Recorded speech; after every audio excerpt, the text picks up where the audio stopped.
let me ask you your top 5 favorite YugiTubers right now, man. Starting 5 to number 1, and why, which is very important. It's so hard. Man, so before we continue with this interview, I gotta ask you something very important, and this answer, your answer, would determine if we continue or not.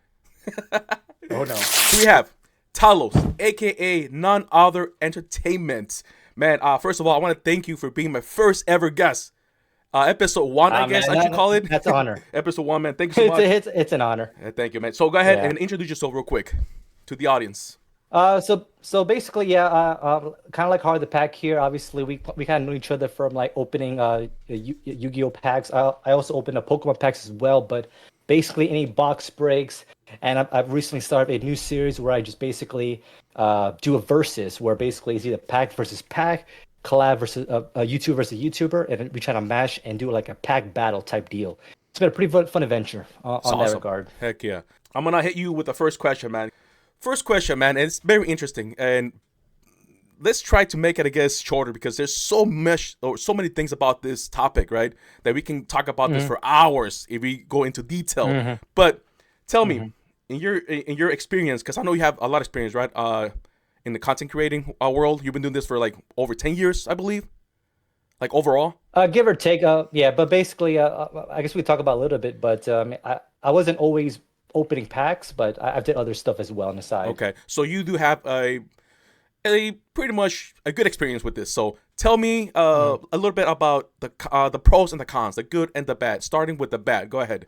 In your opinion, what's in terms of content creation or content creation? Yes. Or Yu-Gi-Oh. You know what? Yes. Hold on. Let's stick with Yu-Gi-Oh creating, I guess. First and foremost, about being a YugiTuber. I know people don't like getting called PokeTubers or YugiTubers, but just for the sake of this interview, let's focus on the TCG, Yu-Gi-Oh TCG. So go ahead and tell me, the cons, I guess, of being a YugiTuber or PokeTuber in your case, right?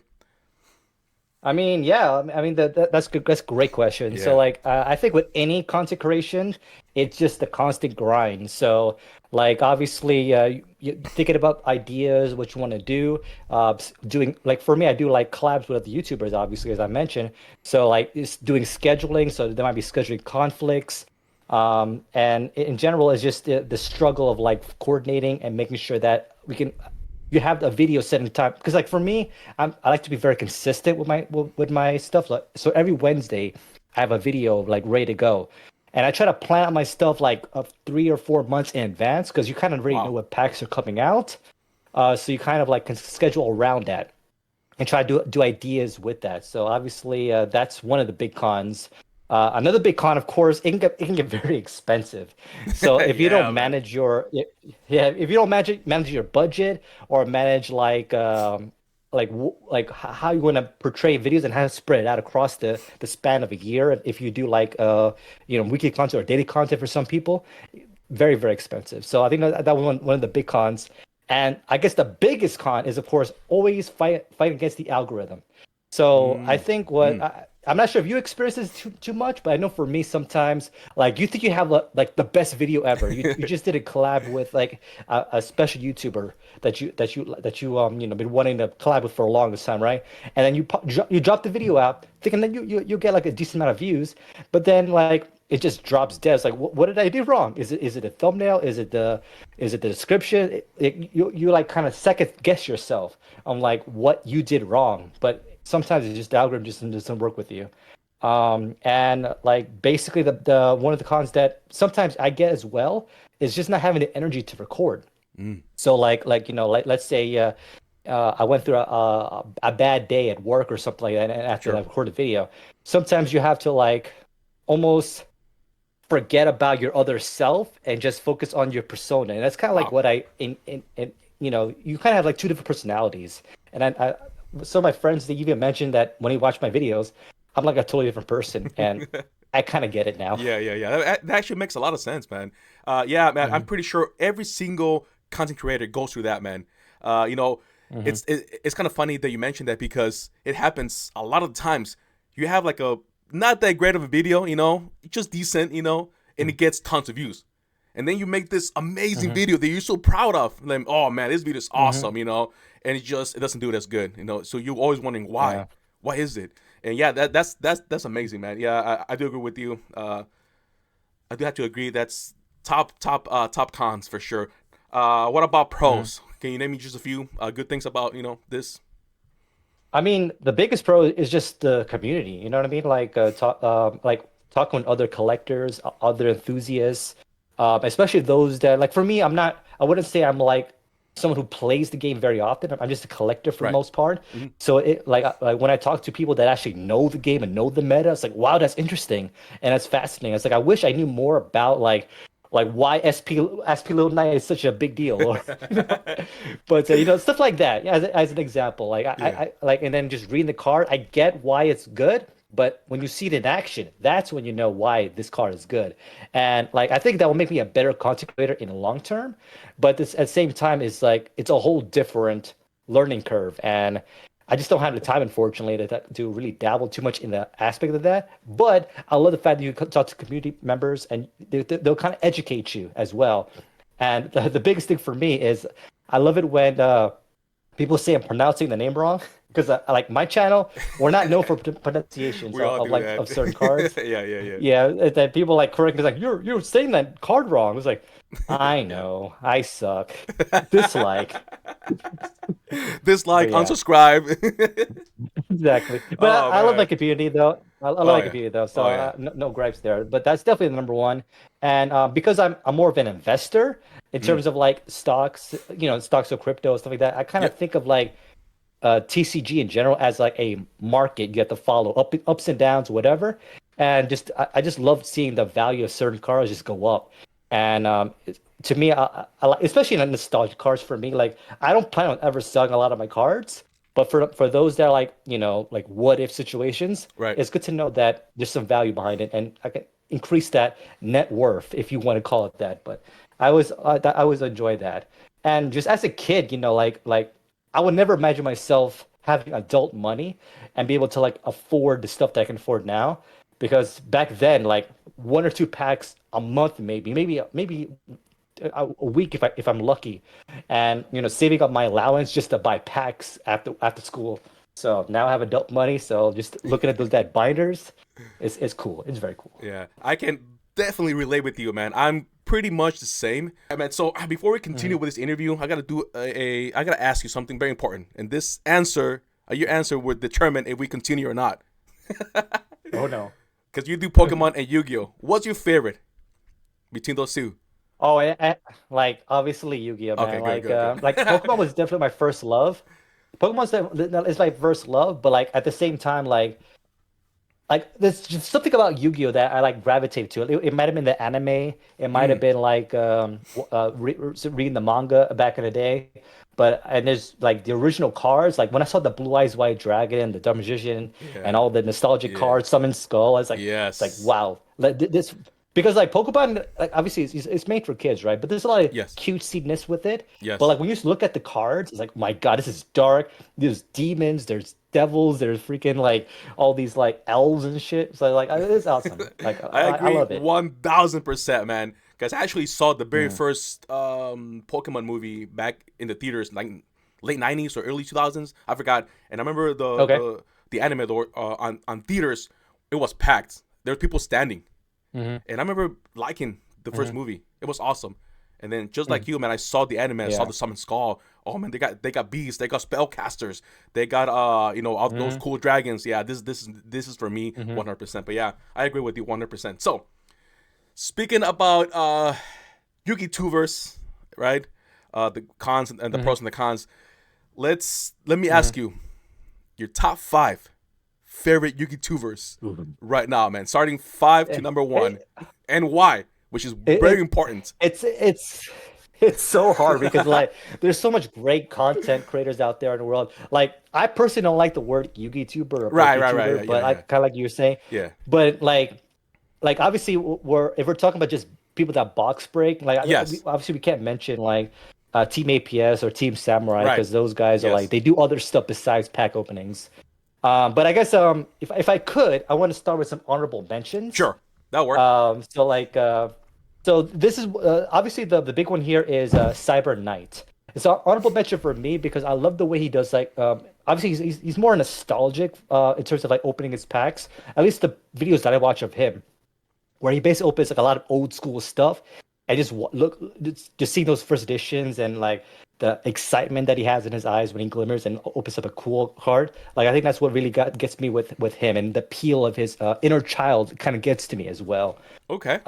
When it comes to like another honorable mention, real quick, is DMC Fine Arts. So it's a smaller YouTuber, but what I like about this YugiTuber is the fact that it's a she. Like Oh. there's not a lot of like unfortunately there's not a lot of female box break Right. openers, Right. and I really enjoy watching her because like not only does she open packs, but she has the personality, of course, that really shines, and she does it in cosplay for like I want to say a good majority of her videos. She does it in cosplay, which is amazing. So Is it cosplaying like I think her Yu-Gi-Oh main or? business, yeah. So like she'll like cosplays. I think there's one video that I watched of her where she's dressed as the Darmstadt Okay, girl, gotcha. and she was opening packs. It was adorable. Cool. Like obviously check her out if you can. Yeah, for But sure. we definitely need more female Yugi tubers or Agreed. Poketubers. Well, I think there's plenty of female Poketubers, but in terms of the Yugi Yeah. side, Yeah. I haven't really seen too much female Yugi tubers. But going into number five though, this is a recent subscriber of mine. Like I think I found him maybe about 3 months ago, and his name is Dazu Devastator. I'm not sure if you heard him, Yes. but Yes. I love his energy. I love his energy. He's super positive, and when it comes out from his openings, his community is amazingly supportive. Right now, he's going through a personal issue right now, but his community, I love his community. Like, it's super supportive. Like, to take all the time you need, and that's exactly what I try to kind of like bring back to my community. Is like, hopefully they support me if I just take a month or two break, because sometimes like you always fear that they might forget about you, like or like you just lose the views and whatever subscribers and whatnot. So I'm hoping I can embellish that as well in my community that he does in his, and like he also kind of gives off a simply unlucky vibe with his Wow. energy, but I'll talk about that a little bit later as well. But number four is another female YouTuber, but like this channel is called Two Girls underscore One Up. Okay. And what I like about this channel is that it's AMSR. So Ah. like those yeah, Yeah. Talk exactly. really So close to the mic. those Yeah. channels, yeah, very quietly, very Right. soft Right. Right. spoken opening, and then like because for me like the sensation of like hearing the pack opening is, I don't know, it's maybe I'm weird, I don't know, but it kind of adds an excitement to it. It's like, Okay. because it makes me feel like, oh, I want to open packs myself, because just Okay. listening to it and whatnot. And they're also, and what I like about them as well is that I kind of listen to them when I'm like doing chores. So like if I'm doing something around the house or doing Mm. dishes or doing grocery shopping or like just driving, and I'm just want to like kind of get my mind off of like things. Just listening to it kind of calms me down. So that's why I really like listening to them and whatnot. Now, I mentioned this before, but number three is Simply Unlucky. Now, I don't think he does a lot of videos very often, Yeah. but he still Unfortunately, he does doesn't. videos. Yeah. Yeah, he does. But like the reason why I really like him, he was kind of like the first one I watched. Like, so when I first uh I guess got back into like collecting Pokemon and Yu-Gi-Oh Hmm. cards, mostly Yu-Gi-Oh at the time, and I would just search up like I forgot what set it was, Oh, Battle Battle Legends of Chaos, Armageddon. I think. But yeah, that one. Armageddon. Yeah. Yeah. Yeah. And like, yeah, so that one was like everyone was chasing that card, obviously, Yeah. and I remember watching that video, and I was like, man, like it got me really pumped and excited for like opening pack, like the feeling when you were a kid to open the packs, and that was one of the very first videos I noticed where like I just love his energy, and there's no way anyone can match his energy. Like realistically, he is way too hype. I agree. Like kind of like Dazu, but like he's like two energy drinks less with Dazu. This guy has like five energy drinks before he does his openings. Yeah. Yeah. So yeah, number two is another channel that's a pretty recent subscriber of mine, Strictly Sealed. I'm not sure if you know that channel. Wait. Does he So open? what I love about, he does open, yes, he does Okay. open. So So basically, with him is he opened up a what is it called? The one thing I really like about him is that his presentation is like top notch. Okay. He does like his amazing B-rolls when he opens up certain things, and like his quality is just top notch. And that's kind of like why I kind of stepped up my game a little bit with my setup Mm. to kind of like almost match that presentation, because I feel like not only do you have like a the actual product itself that you open, but the presentation of it, either talking or like your background or whatever the case. Because some people have some really great backgrounds, like Yeah. Cardbreaker GT Yeah. has a great background. Yeah. Yeah, there's some people that have good backgrounds. But going to my number one, like this is so like I guess predictable, but Ruxin 34. He's like the god of opening packs right now. He really is. I don't know who else is at the top of the game right now, like with him. Like I guess you could count like Team APS and whatnot, but again, they don't really just open Yep. packs. But Ruxin, that's all he does is open packs. I think recently he's been doing like Master Duel stuff Yeah. and like some other things, but for the most part, that's his core audience is packing. But Yep. the reason why I like Ruxin, like he was the one that actually got me into like actually recording myself. Mm. Now, Sippy Lucky was what got me back into the Yu-Gi-Oh! But Ruxin was the one that actually made me want to record because like his early videos were super simple. Like it was just a camera and a top down, and that was it. So it was super simple, and I was like, if he can do it, maybe I can do it too. That's what really got me back into recording myself, or actually doing recording for Yu-Gi-Oh! And Pokemon. So number one, Roxanne 34. Yeah, man, Roxanne is doing great right now. Uh, and like Yep. 90% of his videos are opening just crazy things, vintage, modern, Yeah. like and anything in between. He does everything, yeah, Yeah, yeah, yeah. yeah, everything. He does everything. So like, I can only imagine his binder collection. Oh man, it's probably worth more than my house, my car, and everything. Most Yeah, likely, most exactly likely. right, exactly. Yeah, that's awesome. Yeah, man. So Yeah, top five, I like it. I love the fact that I don't know, like at least three of these people, which now I know. I'm gonna check them yeah, out. yeah, Cool. yeah, Okay, man. let's switch gears real quick. Let's talk about you, your business, your team. For you guys that don't know, watching right now, Talos has his own Mhm. like agency, right? Can you call it an agency or not necessarily? Yes.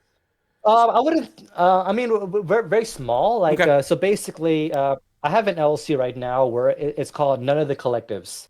Oh. So that's kind of like the parent company. So if you think of like Amazon or Google, they have their own parent company, and Yep. then below that is when you have like there's separate like AWS or there's Google, and then there's the YouTube side. So and then basically for me, it's None of the Collectives at the very top, and then below that. I have my Nonother Entertainment brand, and then below that is when I kind of differentiate the different clients that I talk to. Okay. And the reason why I have it separated like that as a tree, because if I ever want to do like a separate side business, because I'm always thinking about other ideas that I want to do. Like for example, at one point I was actually renting out exotic rental cars as one of my businesses, Wow. which I partnered up with another friend. But that was and then eventually that kind of spun off to its own separate entity. And and kind of another branch that I kind of want to get into. I haven't yet done it, but I want to get into real estate. I think that's going Mm. to be kind of like where the big money is at. Mm. But I'm very business savvy in terms of like how to structure my different entities, because obviously when it comes to another entertainment, that's basically YouTube, Instagram, TikTok, whatever, anything social media is all under that brand. So if we're if you guys know anything about LCs, if anything would happen to me in that company, they can't sue me all my other entities. All they can sue me is that one entity, and vice versa. If something happens in my rental house or whatever, they can't take my entertainment business. It's like it's on a different branch. You know what I mean? Ah. So that's kind of like why I divvied out like that. So it kind of makes sense in the grand scheme of things. But kind of to slow it, kind of narrow it down a little bit when it comes to my entertainment business. Like obviously I have my own main channel. I have my own team that I have that does the editing, does the essentially a little bit of the marketing from time to time, as well as kind of like how do I explain it? Um, they really helped me out, and the reason why I've done this is because if I was to do this by, it's possible to do this by yourself. I'm not saying you need a team, but but doing this stuff by yourself, like doing the research, doing the marketing, doing the editing, and uploading it, descriptions, tags, like it's a lot to do by yourself. It's possible, but and you kind of have to take the sacrifice there to do it by yourself at first until you build enough of a revenue stream, whether it's through like third-party marketing, affiliate links, YouTube revenue, etc. So it makes sense to actually expand, and so that way you can all the stuff that you can't do, like editing, like you can kind of like have someone else do that for you, and all you do is review it as the creative director, Yep. and to make sure that it follows your format or your style or your pacing, and make it make sense for you as a creator. Because obviously you still want your own like touch with it, but sometimes you just don't have time to do it. And like the reason why I did that is not only because it kind of alleviates time away from the from that side of the aspect, but obviously I have a 2-year-old right now, a 2-year-old son, Mm. and like he's very needy, so he definitely Yeah, needs yeah, yeah, yeah, yeah. his dad. Like for me, as I get older in age, I don't want to miss those opportunities, like to be with my family and all that, because in my 20s, I can kind of like sacrifice a bit of my sleep, sacrifice a bit Yes. of my time and all that good stuff, because you're young, you're able to like really like kind of bounce back. But as you get older, you kind of like think about, you know, taking care of like your close friends and Right, family and right, stuff right. like that, because like you just never know. Like, and I went through a few sad moments in my life where like I realized, wow, um, I really need to like focus on what's close to me, because if they're gone, they're gone, and like you can't really Yeah. take back you can't take back time. So time is very important for me. That's why I kind of divvied out a lot of my time to my editors, to make sure that they're paid, obviously, as well as compensated, and like I can kind of get back a bit of that time to like do other things, Mm. whether it's grow other businesses or just be with my family. So that's kind of like why I have that. And you kind of mentioned right now that you're expecting. Is that right? Did I hear that right? Yes. Yeah, yeah, Wow. yeah. Well, So congrats, we're man. actually, yeah, so number two, Congratulations. number two on the way. So I How think long? I'm not sure when this video, yeah, I'm not sure when this video goes live, but it's gonna be due date around July. Okay. Okay. Yeah, yeah, Wow. Congrats, yeah, man. So you're second, huh? Do you guys know what it is? yep. Is it a girl or a boy? No, You don't know it's yet. it's too soon. Too soon. I Okay. would, but yeah, I would say like maybe 3 months before we'll know, maybe even Okay. 2 months before. We're gonna have a baby shower, obviously, and Nice. like do the gender reveal and all the good stuff. Okay. But yeah, Wow, that's awesome, man. Congrats. yeah, So, thank you. how big is your team? Like, oh, how many members in your team? When I first started, we had like 10 people, which was Wow. crazy. That was probably a little bit too much. And I explained like how that was a failure. Okay. But basically, like when I first started incorporating a team, I was basically asking my friends if they wanted to help me out, whether it's editing or Okay. marketing or promoting or researching, or sometimes we have a kind of follow like a small guideline bullet point script. It depends what the video is, right? But there was way too many creative people to kind of like to make it make sense, and we were missing deadlines.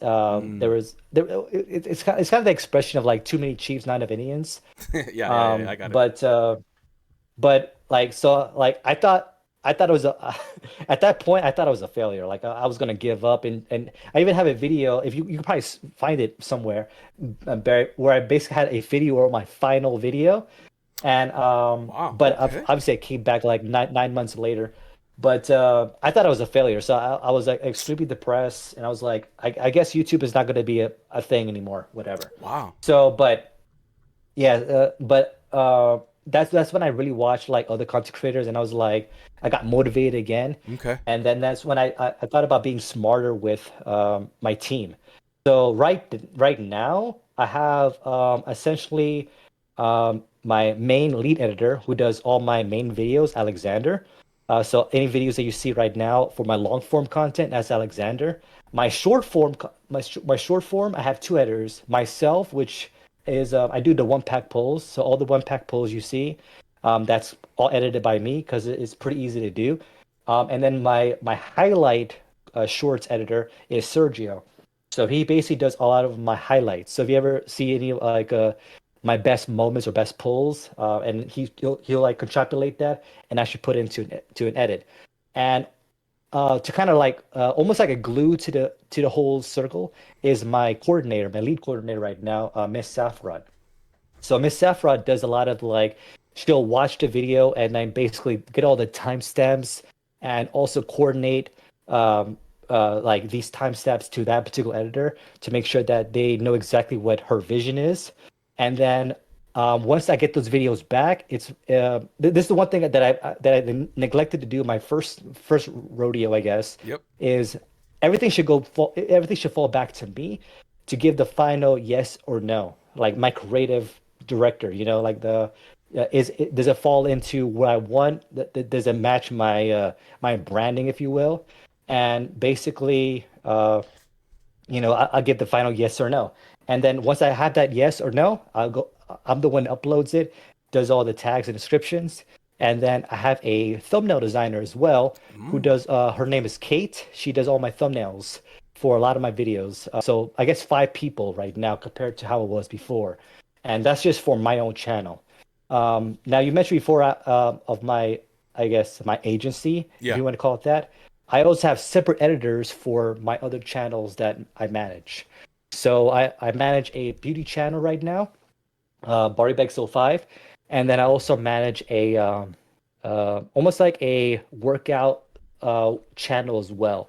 So completely different like Yeah. demographic. So you probably won't be interested in that, but basically altogether I probably manage like I think four or five channels and almost six. I think we're negotiating for a six channel.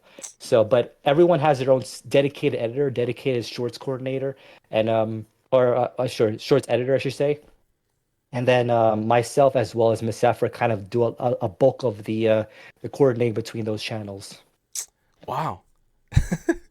You know what? I'm gonna try to link those channels in the description just in case people are kind of interested. But you said like you kind of did Yeah, mention that they might not be interested, which kind of makes sense.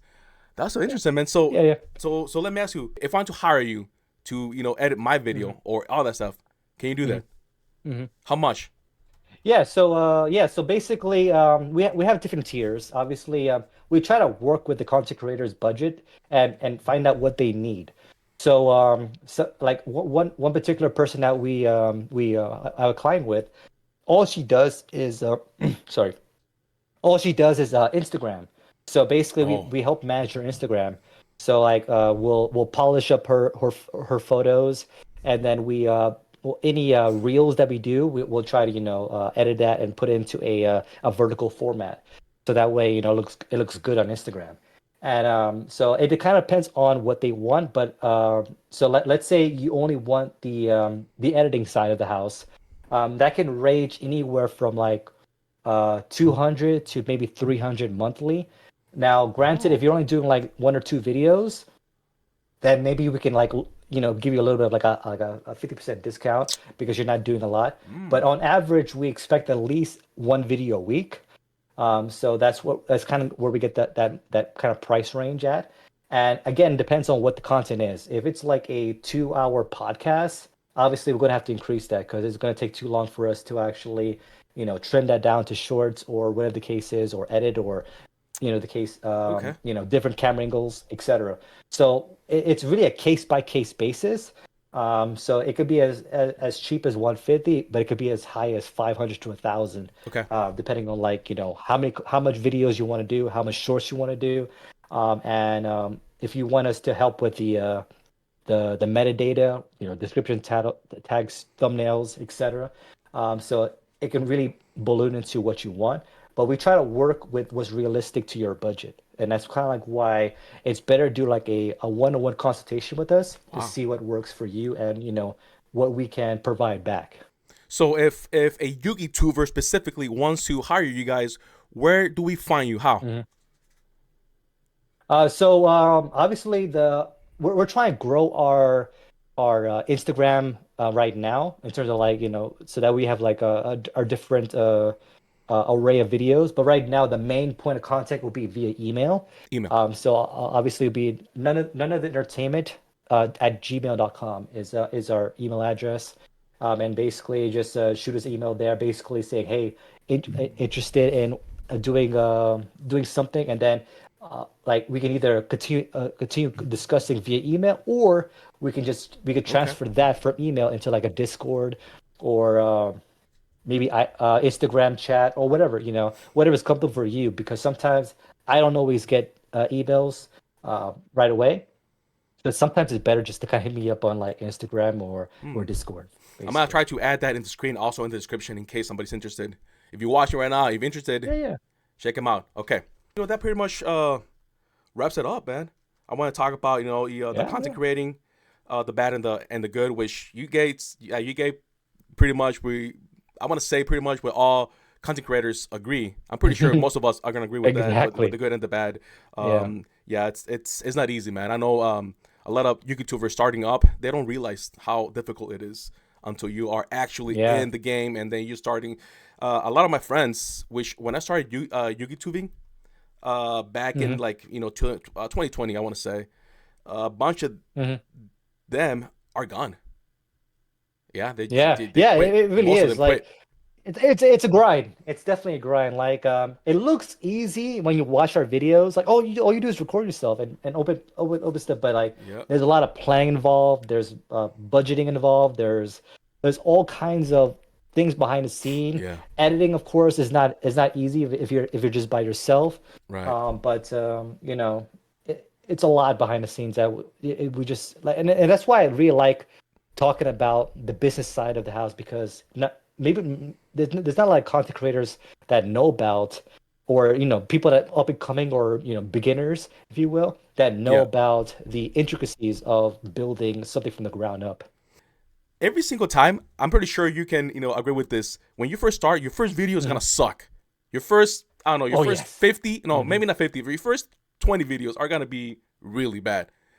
But like I mean, him, like when I started doing like recording myself, all I have is a one camera setup, and yeah, it was okay at first, maybe like recording with your phone or something like that. yeah, But after you build your business or your income or whatever the case is, you can start kind of like growing a little bit. So like I didn't start out with a two camera setup, yeah, I never had this mic, I never had those lights, I never had yeah, like watch my other videos, you'll see like I had a bare wall.